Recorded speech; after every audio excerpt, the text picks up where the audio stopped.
You know, sometimes we focus so much on the product as an artist that what I think was really valuable, at least for me, was the process of creating this collaboration. So the fact that, you know, we were given the opportunity and the funds to sit and collaborate and think and create and dance and perform, that was really empowering, especially, you know, when we have established ourselves in our fields, to be able to kind of shake that up and say, okay, how can we actually do things that are a little bit less comfortable and rise to the occasion? And I feel like that's really the value of Bollywood Monster Mashup and also, you know, the May program, because when we go into schools, that's also something we want to express to students, that, you know, there's so much emphasis on product. And what about the process? The process is also, you know, incredibly vital to an artist's life. So how do we balance both of those aspects? I think the only thing that we found was the process of creation. So, for example, me and Ria, we know how we can create on a theme based off of dance. And for spoken word, we weren't sure if we should start with giving her the piece first, like giving her the choreography first, or if she needed to build off of us, or if we needed to build off of her. So that was probably the only blank space where we were kind of like, we need to just kind of jump in and start. But other than that, we kind of just fed off of each other. The piece itself is, because it's spoken word and dance, is very expressive. So like being a dancer, and when I was hearing her spoken word for the first time, I was like, whoa. You know, I was like, that's amazing. It's powerful. So that was a really awesome experience to kind of have this empty area that we had to just kind of fill on our own and figure out what to do. But that would probably be, you know, one of the, I wouldn't say it was a challenge. It was definitely new for us. Yeah. What we did is I actually wrote some pieces and sent some pieces to my lovely co-collaborators here, and that really became the foundation of the pieces we created. So the music was built in on the foundation of those pieces, the themes, and then that's how it kind of developed into this organic piece where instead of us again doing these separate pieces, we acknowledge that we have all those aspects within us. So that wrathfulness, that compassion, that nurturing energy, and how do we bring that all together in our performance? The benefit I have as a spoken word artist is I'm also a performer. So I understand cues, I understand spaces between words, I understand the need to work with other artists and collaborate, and also what the stage requires. And so because of that, I'm flexible, and I just wanted to make sure the dancers were comfortable. So, you know, if their process was to first have the music that supported the theme, and then I would come in with the spoken word, that's something I could do. But what we decided is that the spoken word actually gave more meaning to the pieces. So it would be good to start with the pieces first, the spoken word first, and then build up the music and the repertoire of dance around that.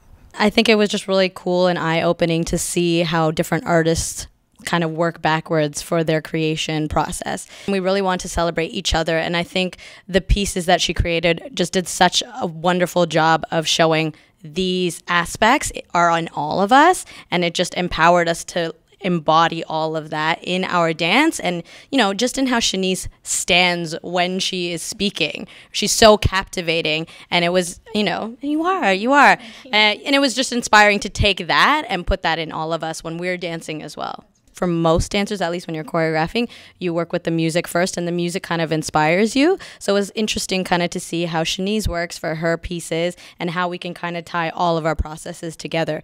And it somehow was really seamless and worked really well. I think because we came with no expectations, and two, no ego.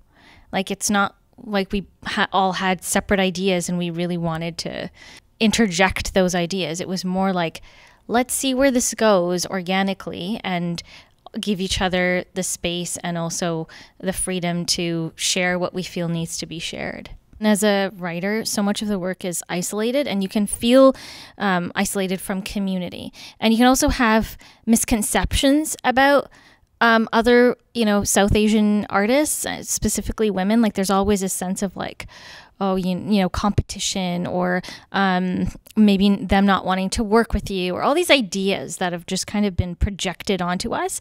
And so to be able to not only create and collaborate, but build a relationship. I find that that's really empowering, because so much of collaboration too is, you know, well, we're going to do this project, and then after that, like, see ya, bye. You know, like, I don't know when I'm going to see these people again, and that's kind of it, right? And so it was fun while it lasted, but now it's done.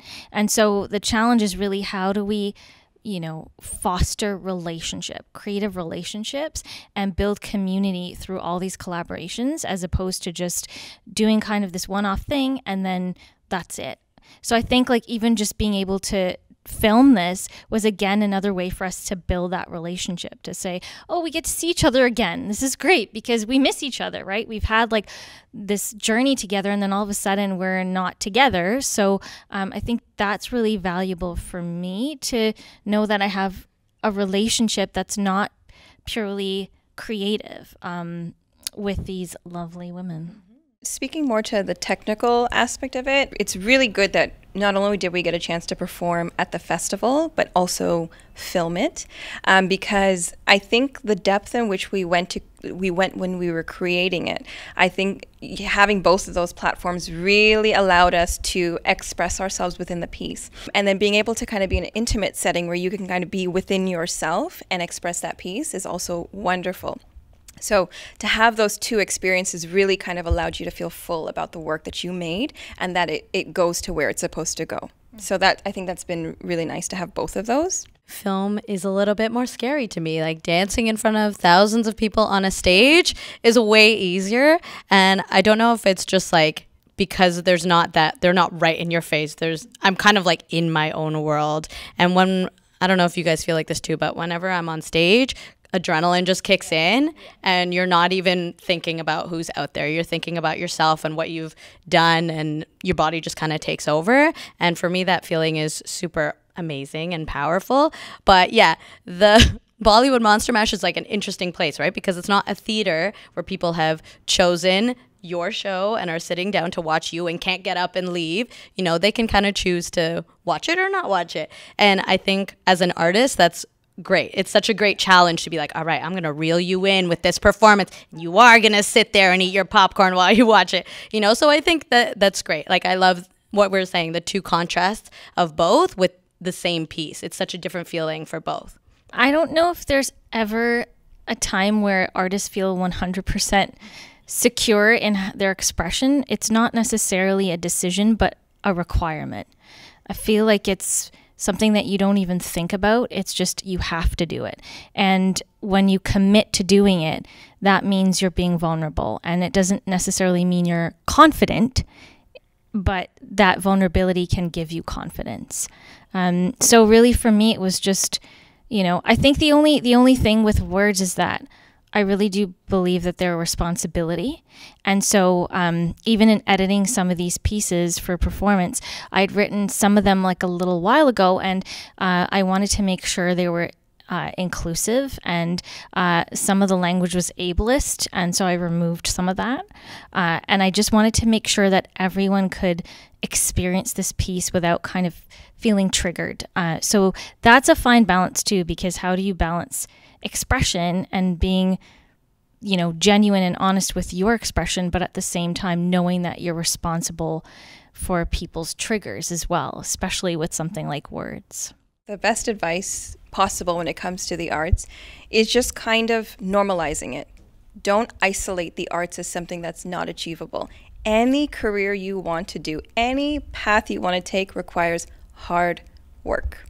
So if you normalize the arts as another path that is achievable, and you know that you have to do consistent work, you have to continuously do continuing education and seek out opportunities as you would in a normal job, it is absolutely achievable, and you are able to build a career out of it. So if I was to tell myself, my younger self, something, I'd say stop worrying so much, but put your head down and keep working.